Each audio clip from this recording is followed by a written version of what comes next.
But yeah, what would you, to end, what would you say like your, tips for buyers maybe in this market where it can seem daunting, where rates are higher and inventory's low and this competition's up again? Like, what are you telling buyers now to maybe keep them motivated or just kind of keep them, looking? Yeah, so it's just going to be a numbers game. From the onset, hey, listen, we're going to do this process. It's going to be cumbersome.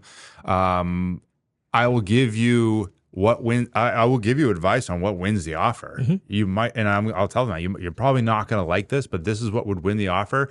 Let's do something between, maybe there as the top barometer and come down, whatever you're comfortable with, right? But let's be consistent, right? Don't get emotional on a lot of these homes. Yes, these first homes and primary residences can be emotional, but don't be as emotional. Don't get too tied into it yet. Yeah.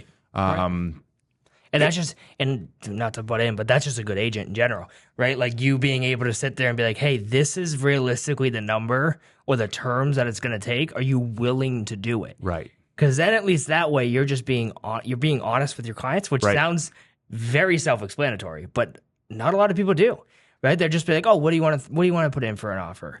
Right? You tell me, and yes, you're ultimately telling me and Rich what the offer is going to be, but Rich can sit there and be like, all right, on this, I don't know, $400,000 house, it's looking like really comps are showing 430. You may want to go like 440, 445. And then at least if you're comfortable doing it or not,